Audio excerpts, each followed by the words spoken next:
Jadi di satu sebuah teknologi gitu kan atau formula teknik khusus yang bisa menghasilkan corak motif di atas kain denim gitu. Oke. Sebetulnya nggak cuma di denim, tapi karena kami angkat si Zaimersi ini temanya denim, core-nya. Jadi denim yang kami angkat. Gitu. Si Disart ini dia efek motifnya tuh permanen, nggak kayak sablon atau gampang printing pada luntur umumnya. gitu ya. Istilah katanya kalau mau usaha jangan terusin. Ternyata saya baru tahu jawabannya sekian tahun kemudian gitu. Ternyata si industri itu tuh nggak kayak dulu. Kalaupun harus nerusin berat kayak gitu. Jadi di pondok ini nggak hanya belajar ngaji ya berarti ya Kang, tapi mentalnya di ada salah satu menteri kita, menteri Indonesia juga pernah pakai kayak gini.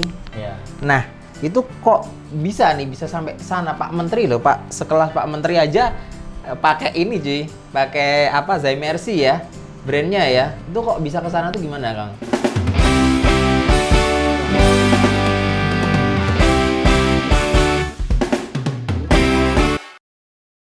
Assalamualaikum warahmatullahi wabarakatuh. Kembali lagi di channel Waroeng Stick and Sick di program Waroeng Speak. Oke, kali ini bersama saya Farchan yang biasanya mungkin dipandu dengan host-host yang lain ya guys. Cuman untuk kali ini saya pandu untuk mengulik karena emang tema kali ini yang akan kita angkat adalah tentang pengusaha muda. Kita kali ini jauh-jauh ke Bandung untuk bertanya-tanya, ngobrol, sharing tentang usaha bersama salah satu owner dari brand Zaimersi ya.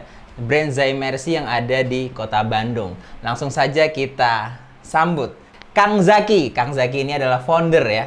Founder dari Zaimersi. Mungkin bisa diceritakan sedikit Kang tentang Zaimersi itu apa sih? Biar mungkin teman-teman stick lovers nih pada apa sih Zaimersi ini? Karena kita sebenarnya sudah ada di belakang kita nih, sudah kelihatan nih denim banyak ya. Cuman apa sih Zaimersi? Mungkin bisa diceritakan sedikit Kang. Halo teman-teman semua, selamat sore.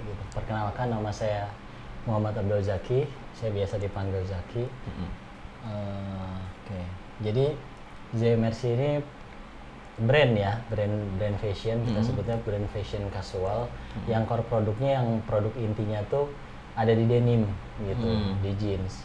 Tapi yang membedakan produk denim kami dengan brand pada umumnya, kami ada value tersendiri gitu.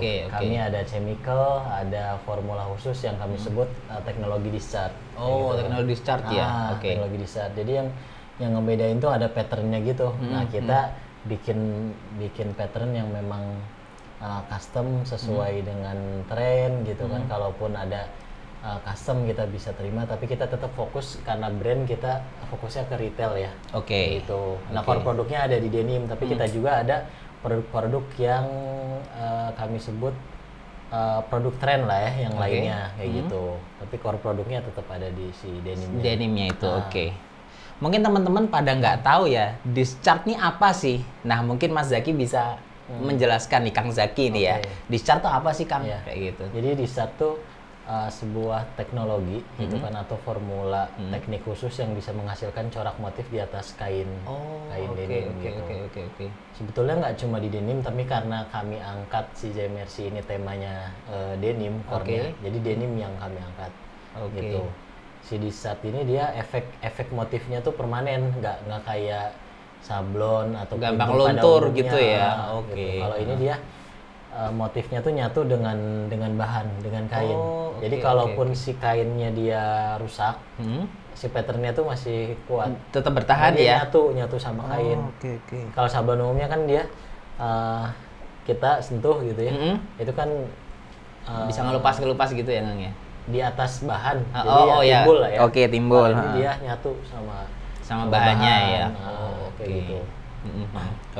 Mungkin stick lover sudah tahu lah sedikit tentang Zaimersi ya. Sebelum kita masuk ke dalam lebih jauh tentang Zaimersi, mungkin alangkah baiknya nih kita tahu tentang apa sih background dulu dari Kang Zaki jauh sebelum mendirikan Zaimersi ini ya Kang. Mungkin bisa bercerita sedikit Kang, atau mungkin emang dulu sudah sekolah emang jurusannya emang di bisnis, jadi sekarang udah bisa matang jadi pengusaha gitu Kang? Atau mungkin ada lika-liku ketika sekolah dulu gimana, kemudian jadi terdidik lah mentalnya seorang pengusaha, jadilah bisa mendirikan usaha Zymercy sampai sekarang.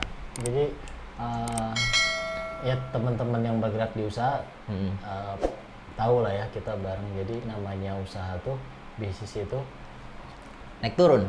Atau kan gimana? nggak cuma tentang marketing, segala macam. Yang hal lebih penting kalau menurut saya sih lebih ke mental sama mindset gitu kan.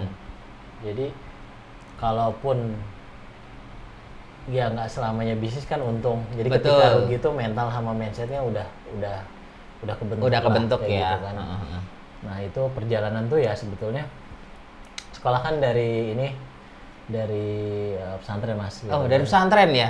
Kang Zaki ya? Pesantren, zaman anak pesantren kan apa ya istilah katanya jauh dari orang tua. Betul, gitu kan. betul. Jadi segala aktivitasnya terbatas lah kayak gitu. Istilah katanya kalaupun mau dapat uang tuh harus nunggu kayak kiriman. Wesel ya zaman dulu ya Kang ya. Terus kalaupun mau apa ya? Mau keluar aja ya, mau izin itu kan terbatas kan. Nah waktu itu saya termasuk yang emang sering dikasih izin gitu kan, sering dikasih izin keluar karena semua titipan itu bisa saya beli kayak gitu loh. Bisa jadi, dibeli gimana nih? Jadi ada yang karena terbatas kan hanya beberapa orang yang boleh dikasih izin keluar gitu kan. Jadi setiap saya izin tuh diizinin karena kalau ada yang order banyak tuh, pokoknya satu lembar HVS bolak-balik ada yang order dan itu kebeli semua. Dan itu pesanan teman-teman ya. Pada puas kayak gitu.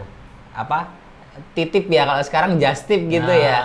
Gitu. Iya. Maksudnya itu salah satu proses yang emang ternyata dulu tuh udah punya mental di sana gitu. Untuk belanja itu kan ya. Ada yang beli apa nih? Siomay sekian ribu itu. Order Bang ini pesan sekian gitu kan, nanti pulang gitu kan, maksudnya ke tempat lain beneran gitu, nanti balik lagi dalam waktu yang emang cuma sejam ini bisa beli banyak kayak gitu. Oke. Segala keterbatasan itu kan mental ya sebetulnya. Terus kalau ada yang mau ada event atau apa gitu kan di pesantren, kita tuh kayak maklarinnya gitu, tapi waktu itu nggak mikir ngambil untung, ya udah dapat izin pulang aja udah seneng banget lah. Bantu gitu. Ya, intinya bantu ya. Gitu. Terus lanjut lagi waktu zaman kuliah itu. Karena memang saya ngambil kata itu kampus ngasih kebijakan yang ngambil bisnis manajemen syariah ketika angkatan saya, tugas akhirnya boleh ngambil skripsi. Jadi diganti bisnis model kanvas itu jadi salah satu trigger juga, tapi harus punya bisnis syaratnya. Nah saya tahu arahnya ke sana, saya mulai belajar dagang lah, ada produk orang lain jualin kayak gitu kan, jualin. Itu berapa kali itu berhasil gagal akhirnya. Berarti dari produknya orang lain dulu ya Kang ya sebelumnya ya Kang ya. Tapi yang membuat trigger kenapa akhirnya saya bisnis di fashion gitu kan, karena zaman kuliah itu karena saya santri lah, maksudnya istilah di pesantren itu udah ada istilah katanya kalau perusahaan mah SOP, peraturan pakaian tuh nggak boleh begini mulai gitu. Jadi ketika waktu kuliah tuh ada dana, ada uang jajan, borosnya tuh lebih ke pakaian. Akhirnya mikir kayaknya kalau mau usaha cocok nih buat pakaian kayak gitu sih. Jadi berarti udah banyak ya uang keluar itu, jadi balas dendam lah maksudnya gitu kan. Jadi dari hobi beli pakaian, akhirnya kenapa sih kok aku beli pakaian mulu, kenapa aku nggak produksi gitu ya? Nggak produksi gitu. Sedangkan ya udah feel-nya udah dapet lah si pakaiannya harus gimana. Udah tahu ya gimana sih itunya ya. Jadi yang mengarahkan awalnya bisnis pakaian itu dari situ ya, karena sering beli tadi ya. Inisiatif lah ya. Karena emang tadi aku sempat cerita kita sebelumnya bukan bisnis pakaian ya malahan ya Kang ya. Ya kayak pernah buka kafe kayak zaman-zaman rame nih abnormal gitu kan. Buka kafe pernah. Pernah buka kafe juga? Buka kafe pernah. Buka kafe terus kecil-kecilannya mah jualan pulsa kayak gitu. Pernah juga? Wah juga. Berarti emang sebelum usaha denim ini ternyata sudah sebelumnya udah banyak usaha yang pernah dilakukan ya Kang ya kan? Lebih ke dagang lah ya. Lebih ke dagang sih ya. Lebih ke dagang. Berarti emang mental dagangnya tuh udah terbentuk lah ya. Entah nanti yang mau perjualbelikan apa, tapi mentalnya udah ada ya Kang ya kalau Kang Zaki ya. Oke, tapi aku dengar tadi Kang, jauh sebelum. Jadi kan tadi santri ya Kang ya. Dulu dengar-dengar pernah ke apes nih di pondok dulu, Kang. Ya kan, Kang? Rezeki lah ya. Ya, rezeki ya dulu ya. Ya, Nah, itu mungkin bisa diceritakan biar teman-teman stick lovers tahu nih. Jadi biar perjalanan dari dulu sekolah, kemudian membangun usaha, nanti biar lebih tahu lah. Jadi saya kan sekolah di pesantren lah ya. Kalau di pesantren ini ya yang kebetulan pesantren menerapkan sistem kedisiplinan lah ya, salah satunya gitu. Jadi ya istilahnya kalaupun dapat nilai 3 ya ditulisnya 3 lah gitu. Iya, Gitu. Jadi nggak dinaik-naikin ya. Ada momen yang emang ini ke pondok tuh mau ngapain sih kan, kayak gitu kan. Belajarnya tuh ala kadar lah, belajar belajar akhirnya sempat kayak nggak naik gitu kan. Pernah nggak naik juga di pondok ya? Pas gitu kan. Nah, pas udah nggak naik itu ya lagi pas peraturannya lagi ketat juga lah ya, lagi ketat-ketatnya. Saya ada kasus lah ya, dalam artian melanggar disiplin lah ya. Melanggar disiplin yang sudah di SOP-kan ya ketika itu ya. Yang akhirnya ngebuat saya harus di skorsing lah ya. Oh, di skorsing. Mungkin kalau ya intinya kalau skorsingnya ini nggak bentar. Skorsingnya kan lama ya. Nggak 3 hari atau seminggu gitu ya. Ya ibarat kata keluar, emang saya udah nggak naik kan, udah telat berapa tahun. Iya, udah telat tahun tuh. Dan naiknya 2 kali lagi. Oh, 2 kali kan? Itu kan kali. Nggak naiknya 2 kali. Nggak naik 2 kalinya tuh. Skorsing lagi kan tuh setahun. Kalau mau balik lagi kan harus berapa tahun. Iya, kan? telah jadi 3 kali ya. Belum kan kalau nanti udah selesai kan wajib tuh pengabdian gitu Iya, kan. Itu udah 4 tahun tuh mikir-mikir. Ya udah nyari pesantren lain lah. Oke. Tapi dari situ didikan mentalnya kebentuk juga ya, Kang, Ya, dengan itu salah disiplin satu yang membuat, ketat itu ya. ngebentuk. Soalnya ketika zaman nyanti itu ya kan entrepreneur kan pengusaha ya. Bukan profesi kan sebetulnya. Iya, lebih ke mindset, itu mental entrepreneurship itu betul. kan. Gimana dia bersikap untuk optimis gitu kan, kerja keras gitu kan. Ya gigih, pantang menyerah dan lain-lain kan, lebih ke sana kan. Nah, itu ternyata udah dibentuk gitu loh. Di sana ya, dari pondok itu ya. Kayak gitu. Jadi di pondok ini nggak hanya belajar ngaji ya berarti ya, Kang, tapi mentalnya Ya. dibentuk sedemikian itunya ya di pondok. Oke. Nah, dari pondok nih kemudian Kang Zaki mulai memasuki dunia perkuliahan ya, Kang ya. Kuliah. Nah, mulai mungkin di kuliah itu mulai praktek ya. Tadi mentalnya ketika di pondok dibentuk, kemudian ketika kuliah mulai praktek tentang bisnis. Nah, tadi sempat cerita juga kalau awalnya malah bukan bisnis denim nih. Bukan. Yang awal banget nih, Kang. Awal banget sih belajar dagang tuh ya istilah katanya bahasa kerennya bisnis lah ya. Tapi isinya tuh kayak jualan gitu. Maklar. Jadi waktu itu kebetulan ikut ini ya, jualan buku. Bukunya tuh ensiklopedi gitu loh. Tebel-tebel gitu ya, banyak ya. Harganya jutaan. Oke. Harganya jutaan, yang kebetulan waktu itu memang karyanya Pak Rektor lah. Punya karya buku-buku ensiklopedi kayak gitu kan. Ensiklopedi itu mahal-mahal kan, ada beberapa jilid. Jadi istilah katanya yang pengen belajar dagang gitu kan, belajar bisnis, pengen dapat tambahan uang. Emang dibuka ya sama Pak Rektor, dibuka untuk yang mau belajar itu ya. Kayak itu ya gitu kan. Oke. Cuma memang nggak semua bisa gabung jadi mitranya lah ya gitu. Itu ada kayak training segala macem. Oh, diajarin ya. Jualan di situ. Di waktu itu kampusnya kan di Sentul kan, kampus pusatnya di Sentul, kampus yang matrikulasi setahun pertamanya dekat Dramaga atau dekat IPB gitu kan. Gitu. Jadi ketika lagi udah selesai nih, udah nggak ada kuliah, tuh berangkat ke Sentul buat jualan di masjid. Oh, jualan buku itu tadi di masjid. Oh, jadi ketika itu belum online ya, Kang ya? Belum. Jadi offline ya Mas Yan ya? Mungkin udah online tapi belum booming lah ya. Oh iya. Jualannya yang nawarin kayak ada yang datang, Pak, Bu gitu kan, ini ada buku nih gitu kan, bagus. Gitu. Kayak gitu.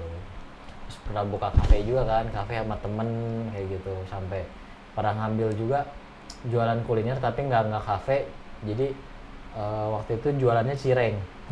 Ngambil cireng dari Kuningan, Kuningan Jawa Barat, ngambil. Maksudnya konsepnya ngelihat orang jualan gorengan gitu. Iya.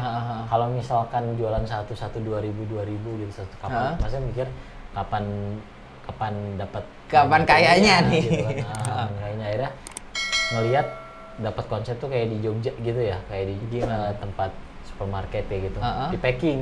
Oh, jadi frozen beli, ya. Bikin plastik sealer sama alatnya gitu kan, di paketnya ada yang 20.000, ada yang nawarin ke teman-teman. Gitu, datang ke kosan, tester yang kayak gitu-gitu. Keliling ya berarti ya ke teman-teman itu ya, frozen itu tadi ya. Oke. Itu sampai akhirnya ada momen lucu tuh kayak gini. Pas nyobain Jak itu rasanya kok ini ya asem gitu kan. Terus oh itu emang karakternya gitu. Padahal ternyata pas baru tahu, oh ya ini tuh nggak disimpan di freezer karena nggak punya kan. Oh, karena anak kos ya Kang ya. Tapi pas disodorin sambal yang itu cocok gitu, wah enak gitu. Cocok. Oh, jadi emang kesalahannya bukan kesalahan si penjual ya ini ya, kesalahan si beli karena nggak dikasihin di freezer. Oke. Itu bertahan berapa lama Kang? Yang tadi kafe tadi berapa lama? Mungkin nggak lama lah ya, paling berapa bulan. Bulanan ya berarti. Ada yang 5 bulan, macam-macam. Yang penting berarti ketika itu yang bentuk mental dan juga yang paling cocok yang mana nih bisnisnya nih ya, karena masih gonta-ganti ya waktu itu sama ya. Waktu itu karena saya kan aktif di organisasi di BEM lah ya, BEM.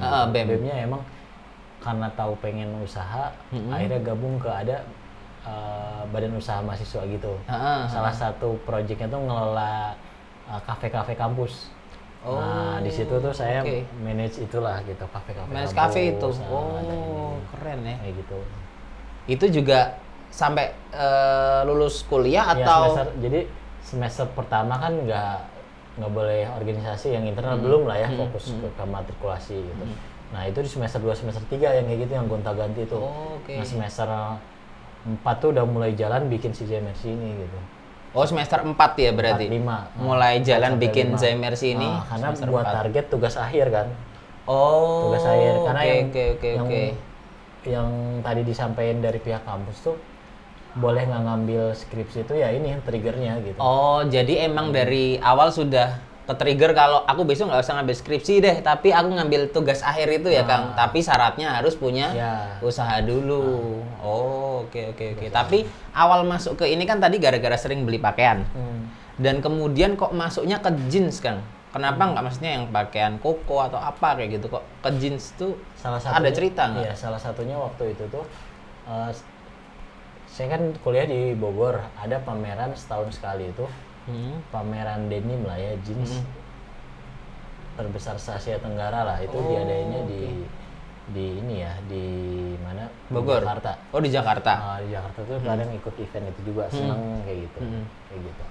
Itu salah satu. Akhirnya ya ke jeans gitu. Tapi itu waktu itu masih sebagai penonton atau sudah sebagai penjual ketika ada event itu? Masih nonton ya, masih ngelihat dulu ya, belajar-belajar. Dapat inspirasi dari situ. Oke, tapi waktu itu sudah menemukan yang jeans yang ada di skirtnya gitu Kang? Iya. Di situ? Di start itu udah diproses, jadi kayak gini.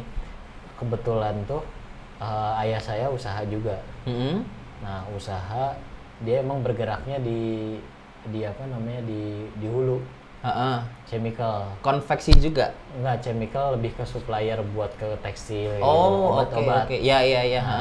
Ini tuh ada kerjasamanya sama jadi istilah katanya partneran lah, kita beli apa namanya, kita kerjasama kayak gitu kan, kayak ada obatnya gitu kan, kita beli kayak gitu, kerjasama kayak gitu. Berarti ada dari situ ya menggabungkan antara inspirasi ketika di event itu sama dengan usahanya orang tua. Usahanya.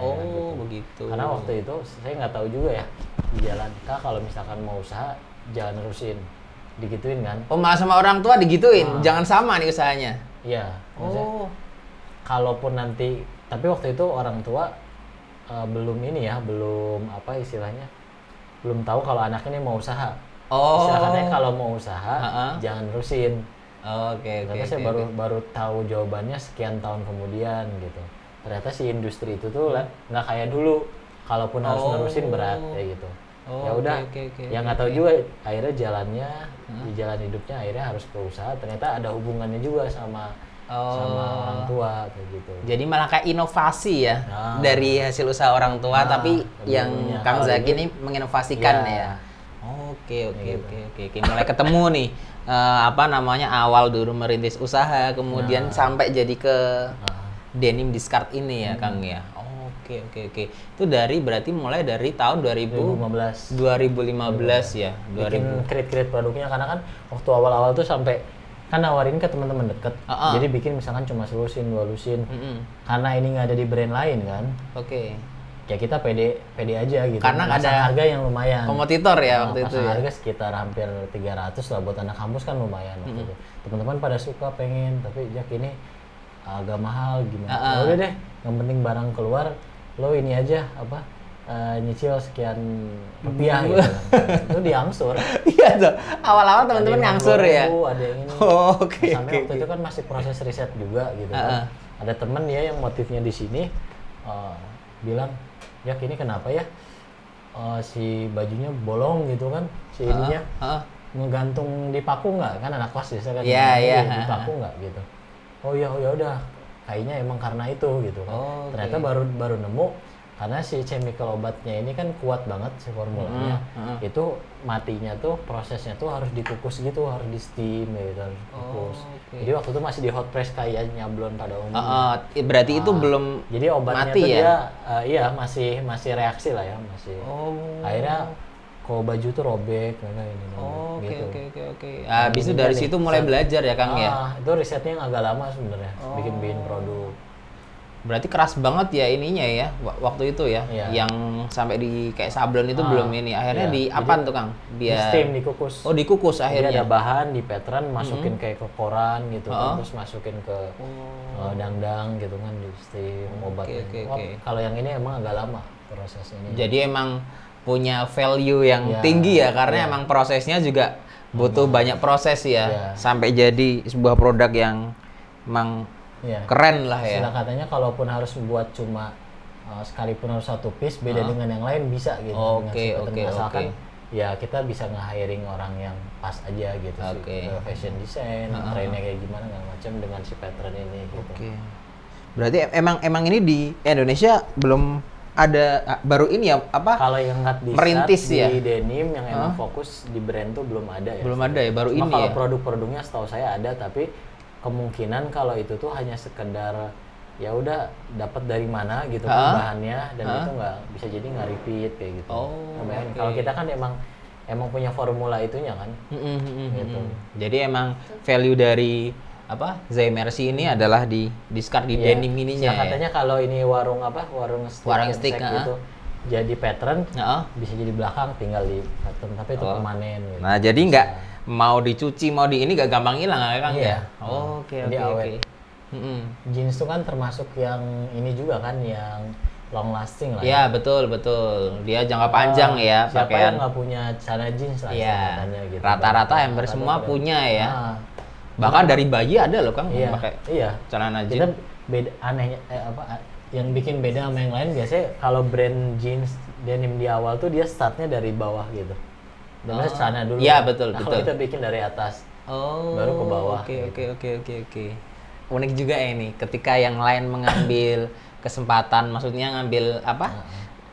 Jeans itu pada dari celana, Zai Mercy mengambil dari atas ya, dari pakaian baju untuk apa namanya jeansnya, dan diinovasikan dengan adanya discard tadi. Oke. Sekarang ya udah harus mulai ke sana, karena kan kalau cowok mas tahu saya tuh kan dari bawah kan sepatu, celana. Beda dengan cewek ya, dari atas ya. Gitu. Oke. Nah, aku juga lihat-lihat nih, Kang, ada salah satu menteri kita, menteri Indonesia juga pernah pakai kayak gini. Nah, itu kok bisa sampai sana, Pak Menteri loh, Pak, sekelas Pak Menteri aja pakai ini cuy, pakai apa Zai Mercy ya, brandnya ya. Itu kok bisa ke sana tuh gimana, Kang? Ya alhamdulillah ada ini ya, ada link ke sana lah.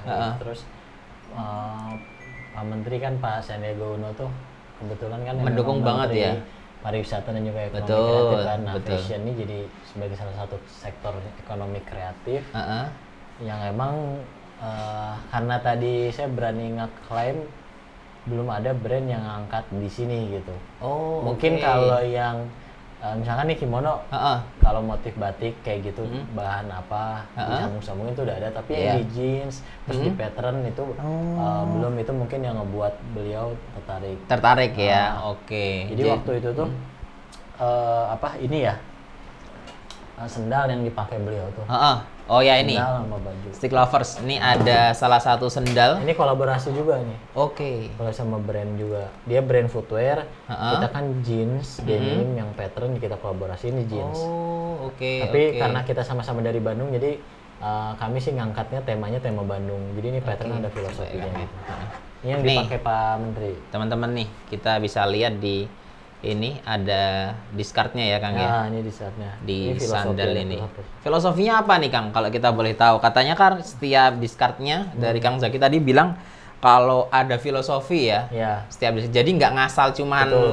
itu apa ornamen gitu doang Ya, ya. Nah itu mungkin bisa dijelaskan apa sih filosofinya itu Kang? Nah, ini tuh kan sebetulnya ada 5-6 pattern yang digabung-gabungin. Nah, salah satunya tuh ini jembatan Pasopati yang sekarang jadi jembatan apa ya istilahnya? Digantilah namanya, saya lupa namanya. Nah, itu masuk ke sini bagian mana ya? Salah satunya gitu. Berarti jadi ngangkat Bandungnya. Ngangkat Bandungnya ya. Ngangkat Bandung. Oke. Berarti tidak menutup kemungkinan ketika nanti Pak Sandi mungkin order ya mungkin ya. Itu yang diangkat bukan Bandungnya tapi Indonesianya bisa jadi ya. Bisa Atau mungkin sudah ada, Kang. Yang belum ada ya. Bagus tuh. Nah, ini bisa nih Pak Menteri mungkin yang lihat podcast ini, mungkin kedepannya bisa nih ngangkat budaya Indonesia yang bisa dimasukkan di discard di jeansnya. Di jeans. Mau di baju, mau di sandal atau di celana pun desain Mercy bisa ya. Karena kan jeansnya selalu kayak kemarin nih, termasuk yang kimono ini tuh Pak Menteri beli juga buat ini ya, buat Gubernur Nara ketika itu lagi kunjungan ke Indonesia, dan beliau ngasih buat kado gitu. Nara tuh di mana kan? Nara tuh ini Jepang. Di Jepang ya. Oh tuh sampai Pak Sandi aja saking ini ya antusiasnya ya, sampai ngasih salah satu produk Zai Mercy ini ke salah satu gubernur yang ada di Jepang ya. Emang saking nasionalisnya ya Kang ya. Mendukung kreativitas anak bangsa. Mantap sekali Pak Sandi. Oke. Nah, ini kalau boleh tahu nih Kang, untuk segmen marketing, apakah ini dijualnya di online ataukah hanya untuk perorangan atau emang ada segmen yang lain ketika kita bicara tentang segmen bisnis ini? Oke. Jadi Zai Mercy ini dia kan masuk kategori casual lah ya. Gitu. Untuk saluran jualannya sih kami sementara fokus ke online. Online ya, oke. Kayak marketplace, web store gitu kan. Sosial media ya Kang ya. Media, cuma memang target di tahun ini karena pandemi udah berakhir dengar gitu kan. Udah berakhir, kita mulai kayak event tuh harus ikut. Terus pameran-pameran ya. Karena kalau misalkan di online itu produk yang kayak gini orang kan cuma tahu oh ini ya ada motifnya ini. Ya, kalau betul. misalkan ketika offline itu dia user experience beda gitu kan. Ya betul, dia langsung datang lihat ya Kang ya. Kayak gini ya gitu baju, oh bagus juga ya gitu. Nah itu kan beda gitu. Nah itu harus tetap digarap. Karena kan semakin banyak kita buka saluran jualan itu kan ya semakin potensi growth-nya juga harusnya. Oh iya betul. Berarti buat stick lovers yang mungkin di perusahaannya atau di kantornya atau mungkin teman-teman yang mau bikin denim yang ada discardnya itu bisa pesan di Zai Mercy ya, ya Kang ya. Nanti di akhir segmen kita akan tunjukkan sosial medianya Zai Mercy. Oke, sebelum ke sana nih Kang, mungkin kita tadi udah bicara tentang pasca ya, pra ya, sebelum bisnis Zai Mercy ini. Kemudian kita tanya, mungkin dulu ada, pasti kalau pengusaha ada jatuh bangunnya ya Kang. Mungkin Kang Zaki bisa menceritakan lah sedikit banyak tentang ya jatuh bangun menjadi pengusaha itu Kang. Ya, jadi ya tadi saya sebut di awal ya, bisnis tuh banyak cara ya, macam-macam setiap orang kan cara, tapi yang terpenting itu kan mindset sama mental lah ya. Kan nggak selamanya untung kan, ya betul rugi, gitu kan. Nah gimana caranya ketika rugi ini kita bisa menyikapinya lah kayak gitu kan. Gitu. Nah, jadi mental proses tadi ya, proses yang harus dilalui itu ya itu. Kita harus siap dengan rugi itu, gimana caranya mental kita tuh harus siap sama mindsetnya. Kalau perjalanan saya membangun Zemercy ini pernah lah ngalamin masa sulit yang emang ngebuat saya tuh kayak stresnya minta ampun, ini gimana gitu kan juga. Bahkan saya baru tahu tuh saya tuh rugi ya, saya tuh minus cukup lumayan gitu kan. Makanya kok susah bayar ini gajian gitu. Sampai pernah ngalamin kayak gitu. Oke. Ya, emang minusnya cukup lumayan lah, ratusan gitu. Ratusan juta ya Kang ya. Ratusan. Itu yang ngebuat ratusan, dan itu dialamin buat anak yang baru lulus kuliah lah kayak gitu. Oke. Mungkin itu salah satu batu loncatan juga ya mungkin ya Kang, ketika sudah jatuh dengan banyak minus ya Kang, bukan utang ya berarti ya, minus ya. Minusnya ini mau nggak mau ada utang juga akhirnya, gitu kan. Sampai ratusan juta itu tadi ya. Ini kondisinya minus, mau ngebiayain biaya operasional iklan lah, termasuk misalkan gajian, uang dari mana mau nggak mau kan harus dari sumber lain kan. Iya, akhirnya minjem gitu kan. Jadi kayak ketika itu tuh kayak tutup lubang gali lubang aja, muter nih, minjem sini tutupin ini. Ini kan belum beres, langsung tutupin mana lagi gitu. Itu tuh ngalamin kayak gitu. Masya Allah ya, jadi pengusaha tuh nggak kayak yang di TV-TV ya guys, yang wah kelihatannya enak nih bisa jalan-jalan kemana-mana, padahal kerjanya hampir 24 jam ya Kang ya. Dan saya pun juga sama temen lah ya, kalau teman-teman yang nggak terlalu kenal saya, dia mah paling karena orang tuanya misalkan usaha gitu kan. Ayah saya tuh usaha, kuliahnya kebetulan di Jogja juga. Oh di Jogja juga. Kuliah di Jogja gitu kan. Kayak itu karena dari kampung gitu kan, ya secara ekonomi mohon maaf terbatas lah gitu. Akhirnya harus tinggal di masjid lah gitu. Sampai pernah tinggal di masjid ya? Tinggal di ketika kuliah itu tadi? Ketika kuliah buat ngekos istilahnya lah gitu. Itu ayah gitu. Jadi emang pindah ke Bandung tuh usaha tuh dari awal gitu. Jadi saya juga sebagai anak tuh kayak ayah saya tuh kayak gitu. Jadi saya juga ketika ayah saya berhasil, saya nggak pengen menikmati. Iya. Taunya kan banyaknya kayak gitu. Betul. Karena orang tuanya nih. Padahal kalau mikir-mikir ketika itu, kalau misalkan saya minus rugi mah gampang istilah katanya. Iya, tapi saya baru bilang kalau saya rugi minus tuh pas ketika udah mau lolos udah selesai dari segala utang gitu. Jadi baru bilang dapatnya bukan dari orang tua, tapi dari relasi saya gitu. Saya ingin ngebuktiin lah istilah katanya. Walaupun itu plus minus ya, maksud dalam artian kan ada orang tua bisa membantu lah. Betul. Cuma saya ketika itu punya prinsip gitu. Akhirnya ya teman-teman relasi kayak gitu itu kita berkolaborasi lah. Mungkin dari Kang Zaki juga bisa disampaikan nih bahwasanya kalau usaha itu marketing memang penting ya Kang. Betul. Ya. Marketing memang penting, cuman di balik itu kan ada unsur-unsur lain yang penting juga yang nggak bisa dikesampingkan nih Kang. Mungkin bisa dijelaskan biar mungkin teman-teman stick lovers ini yang mau usaha juga tidak tergiur dengan hanya satu sisi aja di bidang usaha, tapi di dalamnya tuh ada banyak, biar tidak goyang lah Kang. Mungkin bisa dijelaskan. Jadi gampangnya gini sih, bisnis dan pribadi itu kan istilah katanya perusahaan dan pribadi itu entitas yang terpisah ya. Kita nggak bisa menyatukan. Kan pilihan juga, ada yang bisnisnya sendiri gitu, ada bisnisnya yang barengan. Kalau saya kan barengan kayak gitu kan. Ketika barengan ini saya harus komit nih, uang perusahaan bukan uang pribadi. Kalaupun situ ada uang pribadi, nanti tunggu dulu. Tunggu setahun lagi misalkan, atau kalau ada urgent di pembukuannya dimasukin kasbon misalkan.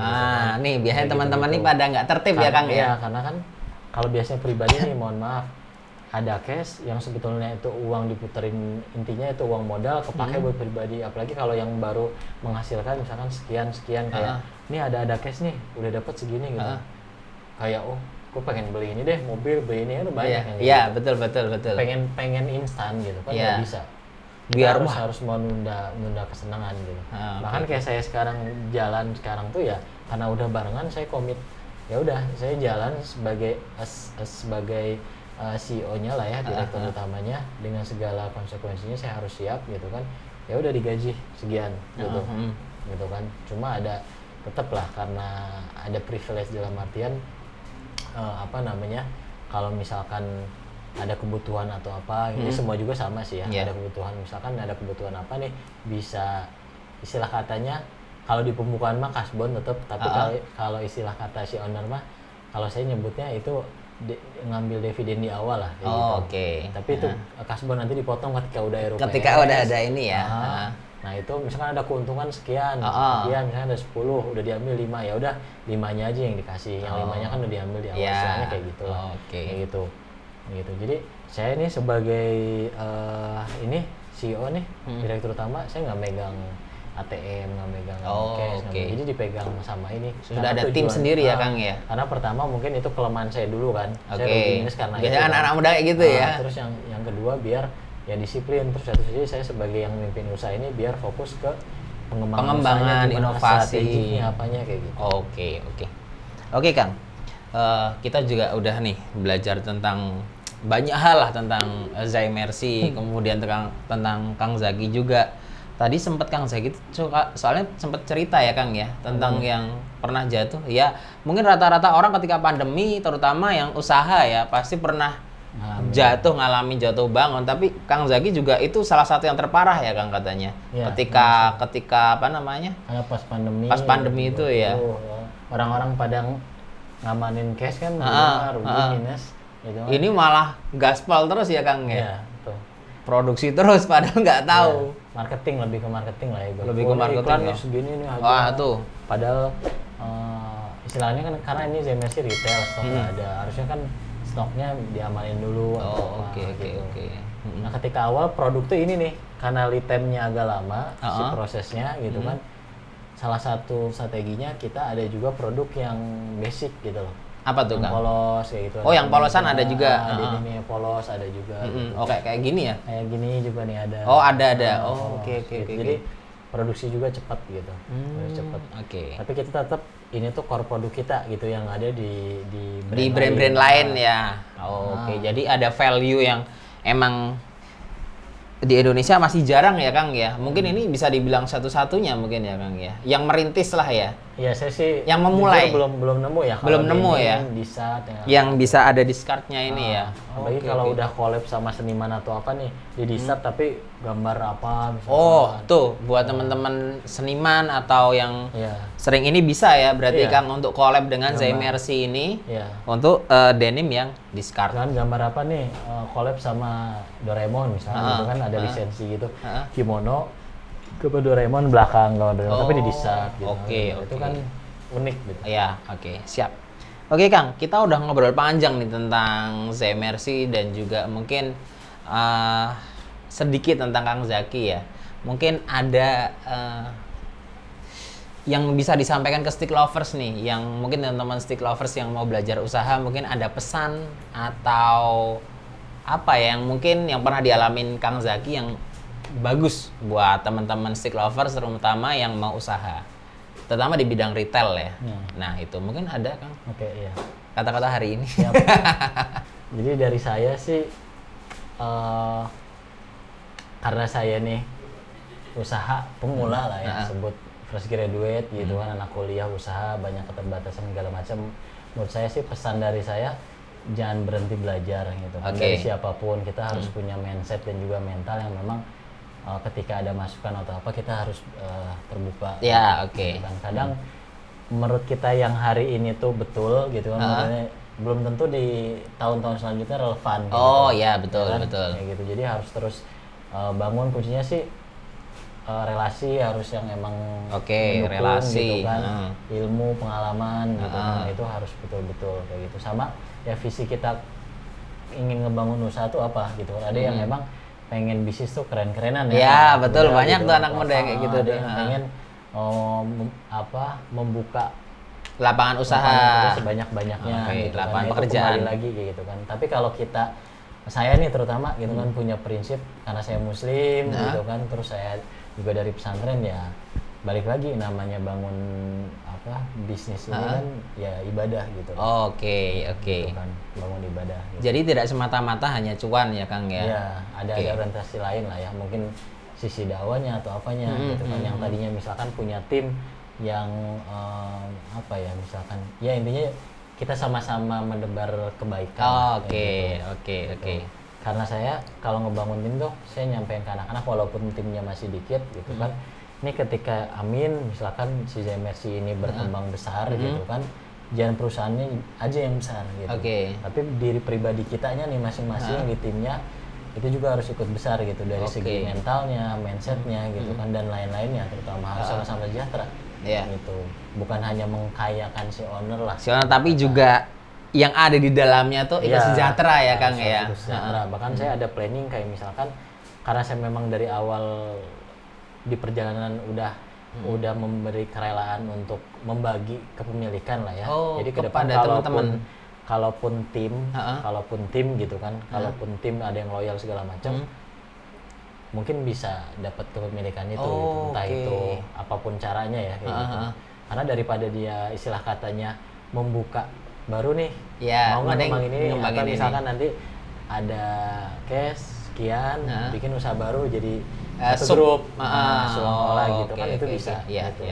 Itu planning saya lah.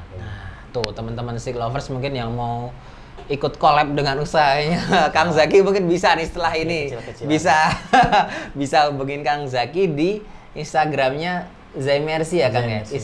Instagramnya apa? Kalau yang pribadi atau apa nih? Yang Zemersinya dulu. Zemersi ya, sesuai tulisan ini ZAE. Ini ada filosofinya juga. Nih. Apa nih Kang? Sama kita belum ngomong filosofinya ini ya dari tadi ya. Coba bisa dijelasin sedikit tentang ininya, filosofinya. Karena ketika itu ngebangunnya core produknya ada di denim kan, jeans gitu. Jadi history denim ini dari sebuah kampung di Prancis namanya Serge Denimis. Apa? Serge Sebuah Denimis. Kampung. Oh, sebuah kampung jadi awal mulanya di Prancis gitu. Oh, di Prancis. Kampung di Prancis. Serge Denimis, akhirnya disebutnya denim lah. Salah gitu. Denim. Nah, waktu itu saya baca sebuah artikel di Kompas. Kang Zaki nih. Pencitraan biar kira-kira itu kan gitu kan. Nah, waktu itu baca artikel ada 3 budaya komunikasi di Indonesia yang hampir punah. Hampir punah lah ya. Ada 3 nih. Apa aja Kang? Mohon maaf, minta tolong, terima kasih. Oke, 3. Mohon maaf, minta tolong, terima kasih. Nah, terima kasih karena hubungannya dia denim di Prancis. Saya nyari nih kata-katanya apa nih, merci. Merci kan terima kasih. Oh, bahasa Prancis terima kasih itu merci ya. Oke. Gitu kan. Nah, ZAE-nya Zaki Entrepreneur. Oh. Jadi Zaki berterima kasih sebenarnya gitu kan. Ternyata berterima kasih. Karena waktu itu ketika awal-awal bikin baju dikit-dikit, ya temen cuma lihat doang, ya udah makasih deh, syukurin gitu kan. Oh, itu gitu. Ternyata ya filosofinya ya. Zaki Entrepreneur. Terima kasih. Zemersi dalam bahasa Perancis ternyata. Oke. Mungkin kita udah ngobrol panjang lebar ya sama Kang Zaki, baik tentang personal maupun dengan usahanya, maupun dengan filosofi usahanya. Mungkin untuk konten kali ini kita cukupkan sampai sini dulu. Mungkin kedepannya kita bisa ngobrol lagi nih. Mungkin nanti Zemersi untuk beberapa tahun yang akan datang akan bisa mendunia, bahkan bisa membawa budaya Indonesia dengan denim discardnya. Bisa sampai ke luar negeri. Mungkin Pak Sandiaga Uno juga mungkin bisa membantu ya, atau menteri-menteri yang lainnya yang mau membantu membawa denim discard ini sampai ke luar negeri, boleh juga ya untuk collab ya Kang ya. Nah, seperti itu. Oke, cukup sekian untuk konten pada kali ini. Jangan lupa terus support channel Waroeng Stick and Shake di programnya, terutama di program Waroeng Speak dengan cara like, share, and subscribe. Oke, guys, jangan lupa ya guys ya. Jangan lupa diingat-ingat. Nah, semoga untuk konten kedepannya bisa lebih baik lagi. Amin. Dan jangan lupa untuk terus mengikuti Waroeng Speak di channel Waroeng Stick and Shake. Oke, wassalamualaikum warahmatullahi wabarakatuh.